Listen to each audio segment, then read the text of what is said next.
زندگی آسان نہیں۔ جب میں نے آنکھ کھولی اور جہاں میں بڑا ہوا تو تبدیل ہوتی زندگی کو دیکھا جو کسی طور آسان نہیں تھی۔ آپ جانتے ہیں کہ ورجینیا امریکہ کی سب ریاستوں سے الگ پہاڑوں میں گڑی ہوئی ریاست ہے۔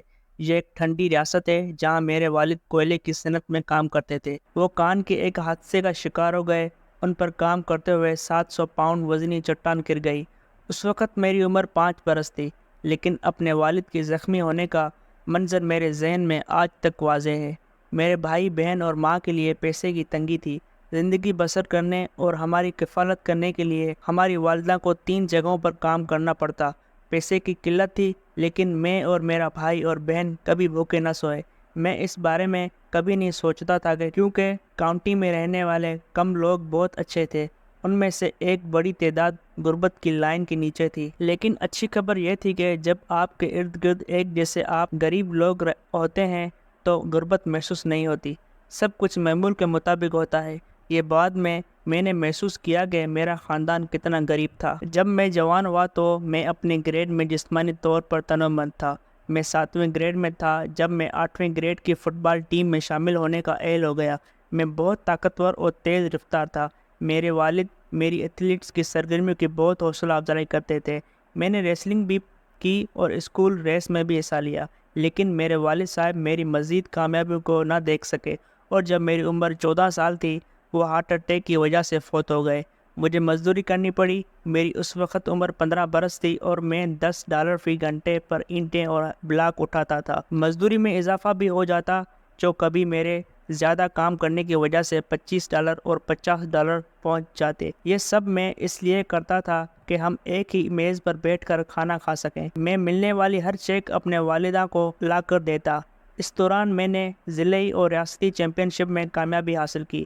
اس وقت میں گریجویشن کر چکا تھا، چنانچہ میں نے ملک بھر میں نوکری کے حصول کی کوششیں شروع کر دی۔ اس تمام محنت کے باوجود میں جانتا تھا کہ میں اینٹیں اٹھانے کے لیے پیدا نہیں ہوا۔ میں پورا ملک بلکہ دنیا دیکھنا چاہتا تھا۔ چنانچہ میں مقامی آرمڈ فورسز کے ریکروٹمنٹ آفس چلا گیا، لیکن انہوں نے مجھے رکھنے سے انکار کر دیا۔ میں ان کے فوجی معیار پر پورا نہیں اترتا تھا۔ میں نے میرین کمانڈو میں شامل ہونے کی کوشش میں ناکام رہنے کے بعد فوج کے ریکروٹمنٹ آفیسر سے رابطہ کیا۔ میں نے ریکروٹمنٹ آفیسر سے پوچھا کہ آپ کے ہاں کس قسم کی نوکری ہے۔ ریکروٹمنٹ آفیسر نے مجھے بتایا ہر طرح کی، لیکن سب سے پہلے ٹیسٹ دو، اس کے بعد دیکھیں گے کہ تم کہاں کے لیے فٹ ہو۔ میں نے ٹیسٹ دیا اور واپس آ گیا۔ آفیسر نے مجھے دوبارہ بلایا اور مجھے میڈیکل کا شعبہ اختیار کرنے کا مشورہ دیا۔ میں نے حیرانگی سے کہا کہ کیا ڈاکٹر؟ ہاں، لیکن میں ڈاکٹر نہیں بننا چاہتا۔ کیا آپ کے پاس کوئی اور آپشن ہے؟ انتظار کرو، اس نے اپنی کمپیوٹر اسکرین دیکھتے ہوئے کہا۔ صرف انفینٹری میں پوسٹ خالی ہے۔ میں نے سوچا اور اپنی اسی نئی شناخت کے بارے میں پلاننگ کرنے لگا۔ چند دن کے بعد جب میں 18 سال کا تھا تو ہوائی جہاز میں بیٹھ کر جا رہا تھا۔ وہاں قلعہ بیننگ میں سخت ٹریننگ، مشقت، محنت اور مہارت کا ایک طویل دور شروع ہوا۔ میں نے 4 سال امریکی فوج میں گزارے۔ وہاں سے فراغت کے بعد میں نے سوچا کہ کالج جاؤں اور فٹ بال ٹیم جوائن کر لوں اور پھر بھرپور آزادی سویلین لائف کو انجوائے کروں، لیکن اسپیشل فورسز نے میری منصوبہ بندی کو چکنا چور کر دیا۔ مجھے ٹاکوما واشنگٹن کے جنوب میں فورٹ لیوس میں تعینات کیا گیا تھا۔ میری ذمہ داری اسپیشل فورسز کے بنیادی مشن میں سے ایک فوجیوں، خاص طور پر غیر ملکیوں کو تربیت دینا تھا۔ اس طرح میری حیثیت ایک انسٹرکٹر کی ہو گئی۔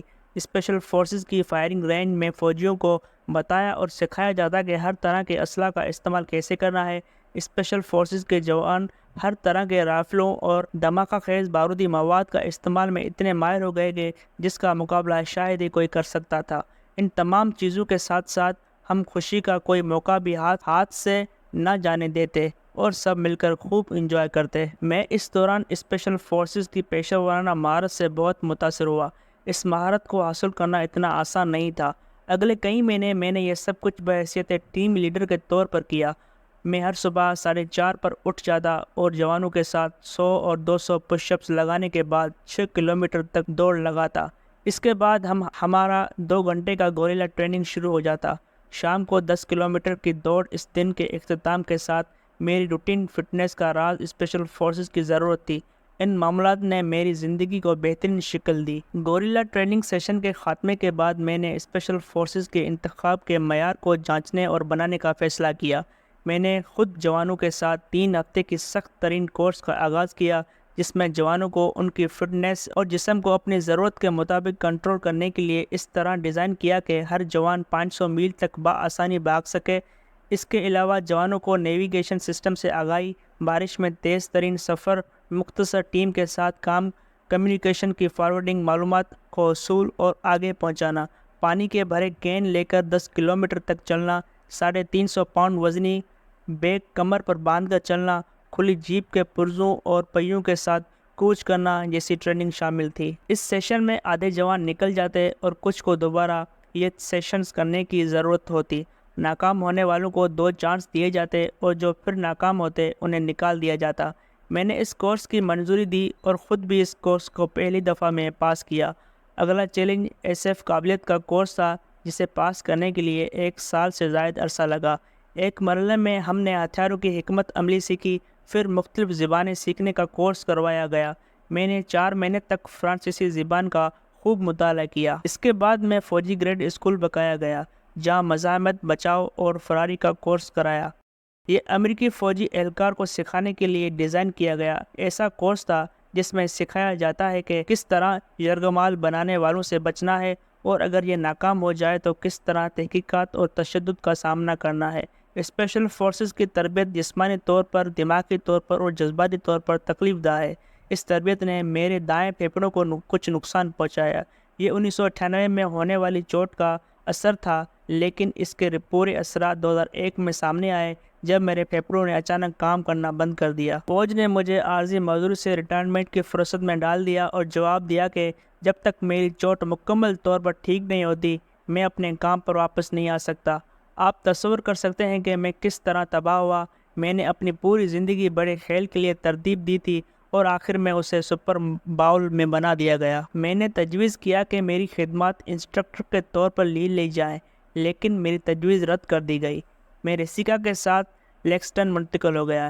یہاں ایسٹرن یونیورسٹی نے دلچسپ کورس شروع کیا جسے ایسٹرن پروٹیکشن اینڈ سیکیورٹی کا نام دیا۔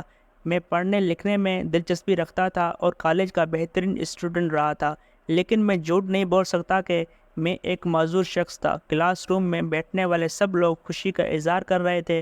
وہ واک پر جاتے، بھاگتے، دوڑتے اور کہکے لگاتے، اور میں انہیں دیکھتا رہتا۔ میں مایوسی کی شدید لہر میں چلا گیا۔ مجھ پر ڈپریشن کا شدید دوڑا پڑا تھا۔ میں مشکل سے صرف چلنے کے قابل تھا۔ میں اس دن بہت اداس محسوس کر رہا تھا جب میں نے ایک 8 سالہ بچے کے بارے میں ایک میگزین میں آرٹیکل پڑھا جس کی دونوں ٹانگوں معذور تھیں، لیکن وہ 8 منٹ میں 1 میل چلتا تھا۔ اس بچے کی لگن نے مجھے اپنے پھیپھڑوں کی قوت بحال کرنے میں مدد دی۔ میں نے چلنا شروع کر دیا۔ میں نے پہاڑ پر موٹر سائیکل چلانا شروع کر دی۔ اس طرح کسی بھی مشکلات کے بغیر میں نے چلنا اور بھاگنا شروع کر دیا۔ میں اس معمول کی پیروی کرتے ہوئے میں اپنے پھیپھڑوں کی صلاحیت میں اضافہ کرنے میں کامیاب رہا، 52% تک کم سے کم اور 90% تک زیادہ سے زیادہ۔ میرا دایاں پھیپھڑا بالکل ٹھیک ہو گیا تھا۔ 2003 میں نے اسپیشل فورسز کو دوبارہ جوائن کرنے کے لیے درخواست دی۔ میں سمجھتا تھا کہ فوج کی کوئی بھی نوکری ہو وہ بہت اہم ہوتی ہے، لیکن ڈاکٹر نے میری کاغذات پر دستخط کرنے سے انکار کر دیا۔ میری ملازمت کی پیشکش کو بدل دیا گیا اور مجھے کہا گیا کہ انتظامی معاملات کے دفتر میں کام شروع کر دوں، لیکن میں جانتا تھا کہ انتظامی دفتر کے اندر ماحول کس طرح کا تھا۔ یہ ملازمت ان لوگوں کے لیے تھی جو ذمہ داری سے بچنا چاہتے ہیں۔ میری ٹریننگ ایسی نہ تھی۔ اس آفیسر نے مجھے پریشان کر دیا۔